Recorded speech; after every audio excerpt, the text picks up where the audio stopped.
Assalamualaikum warahmatullahi wabarakatuh. Ensiklopedia Al-Fatih kembali ke hadapan Anda untuk berbagi info Islami. Semoga menginspirasi aktivitas Anda hari ini.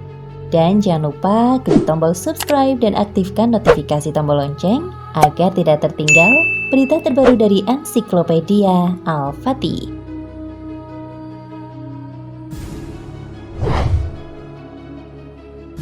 Hari Ahad tanggal 18 Jumadil Ula bertepatan dengan tanggal 27 Mei 1453 Masehi. Sultan memberi wejangan kepada pasukannya untuk khusyuk, membersihkan diri dan mendekatkan diri kepada Allah dengan melakukan sholat dan perilaku-perilaku taat pada umumnya. Dia memerintahkan agar bala tentaranya banyak berdoa dan merendahkan diri di hadapan Allah yang Maha Kuasa, dengan harapan semoga Allah memudahkan pembebasan Konstantinopel. Setelah itu Sultan kembali ke kemah dan memanggil para komandannya. Sultan berpidato kepada mereka, jika pembebasan kota Konstantinopel sukses, maka sabda Rasulullah SAW telah menjadi kenyataan dan salah satu dari mukjizatnya telah terbukti. Maka kita akan mendapatkan bagian dari apa yang telah menjadi janji dalam hadis tersebut, yaitu berupa kemuliaan dan penghargaan. Oleh karena itu, sampaikanlah kepada masing-masing pasukan satu persatu, bahwa kemenangan besar yang akan kita capai ini akan menambah ketinggian dan kemuliaan Islam. Untuk itu, wajib bagi setiap pasukan menjadikan ajaran-ajaran syariat selalu di depan matanya. Dan jangan sampai ada di antara mereka yang melanggar syariat yang mulia ini. Hendaknya mereka tidak mengusik tempat-tempat peribadatan dan gereja-gereja. Hendaknya mereka jangan mengganggu para pendeta dan orang-orang lemah tak berdaya yang tidak ikut terjun dalam pertempuran. Pada jam 1 pagi hari Selasa, tanggal 20 Jumadil Ula tahun 857 Hijriah, bertepatan dengan tanggal 29 Mei 1453 Masehi. Serangan umum ke Konstantinopel dimulai. Semua mujahidin menggemakan takbir. Serangan ini dilakukan dari segala penjuru, dari laut dan darat. Para mujahid sama-sama merindukan mati syahid. Banyak di antara mereka yang menemui syahid. Serangan dibuat bergelombang. Ketika pasukan gelombang pertama kelelahan, maka mereka segera ditarik dan digantikan dengan pasukan gelombang kedua yang masih segar. Setelah berlalu 2 jam, maka Sultan mengomando pasukan kedua untuk mundur dan digantikan pasukan ketiga untuk menyerang kota. Pasukan Bizantium dibuat kaget dengan strategi ini. Terakhir majulah pasukan Inkisyariah, sebuah pasukan khusus yang dipimpin Sultan. Pasukan ini menampakkan keberanian yang demikian mengagumkan dan tanpa tanding dalam pertempuran. Setelah komandan pasukan Bizantium, Giovanni Giustiniani, terluka parah dan melarikan diri dari medan perang dengan salah satu perahu, Kaisar Konstantin sendiri yang memimpin tentara Bizantium. Sementara itu, di sisi kota yang lain, pasukan Utsmani berhasil memasuki pagar pertahanan dan mampu menguasai beberapa benteng dan menghantam musuh di pintu gerbang Adrianopel. Disinilah panji-panji Utsmani dikibarkan. Pasukan Islam maju laksana gelombang di dalam kota Konstantinopel melalui pintu ini.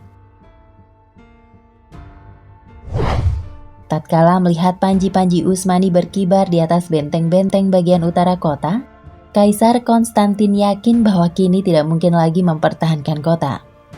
Dia segera melepaskan pakaian perangnya agar tidak dikenal.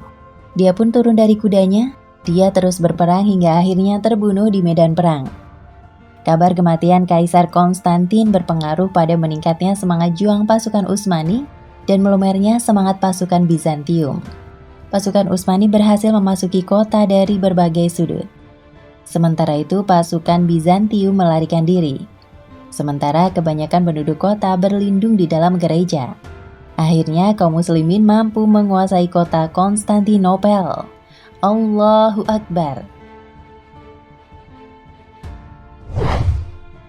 Pada hari itu Sultan Muhammad Al-Fatih, sang pembebas, berkeliling menemui pasukannya dan panglima-panglima perangnya dengan selalu mengucapkan, Masya Allah. Sultan berkata kepada pasukannya, kalian telah menjadi orang-orang yang mampu membebaskan kota Konstantinopel yang telah Rasulullah kabarkan. Sultan memerintahkan pasukannya untuk berlaku lembut kepada semua manusia dan berbuat baik kepada mereka. Kemudian Sultan Muhammad Al-Fatih turun dari kudanya dan bersujud kepada Allah di atas tanah sebagai ungkapan syukur dan pujian serta bentuk kerendahan diri di hadapan Allah. Alhamdulillah. Demikianlah kisah pembebasan Konstantinopel pada tanggal 29 Mei 1453 Masehi. Banyak pelajaran yang bisa kita petik dari kisah ini.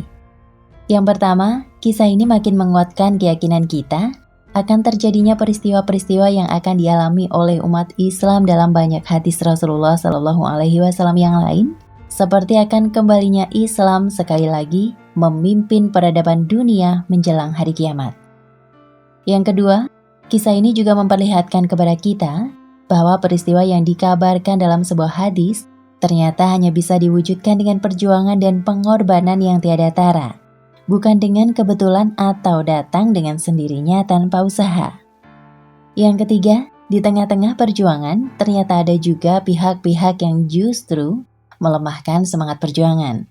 Maka beruntunglah jika masih ada orang-orang yang tetap menjaga jalan dan semangat perjuangan itu.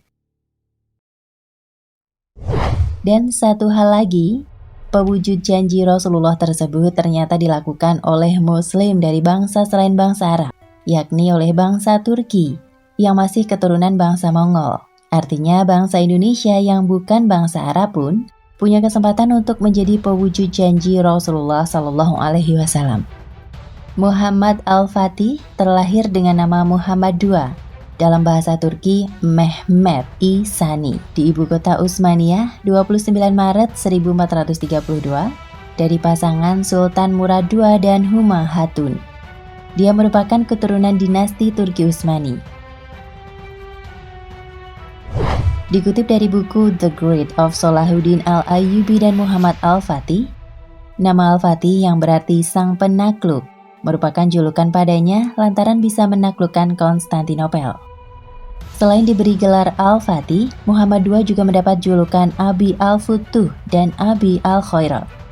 Selama berkuasa yakni tahun 1451 Masehi hingga 1484, Sultan Muhammad Al-Fatih telah membangun lebih dari 300 masjid, 57 sekolah, dan 59 tempat pemandian di berbagai wilayah di Utsmani. Salah satu peninggalannya yang terkenal adalah Masjid Sultan Muhammad II dan Jami Al-Ayyub Al-Ansori. Pada Rabiul Awal 1481 Masehi, Sultan Muhammad Al-Fatih menderita sakit. Namun dia nekat meninggalkan Istanbul untuk berjihad. Dalam perjalanan, kondisinya semakin memburuk. Tenaga kesehatan dan obat sudah tidak bisa lagi menyembuhkannya. Sang penakluk itu pun wafat pada usia 50 tahun di tengah pasukannya pada 3 Mei 1481 Masehi atau 4 Rabiul Awal tahun 86 Hijriah. Sebelum wafat, Muhammad Al-Fatih mewasiatkan kepada keluarganya, khususnya Sultan Bayazid II, agar dekat dengan para ulama, berbuat adil, tidak tertipu dengan harta, dan menjaga agama untuk pribadi, masyarakat, serta kerajaan. Nah, pemirsa Ensiklopedia Al-Fatih, sampai di sini perjumpaan kita kali ini. Semoga menginspirasi.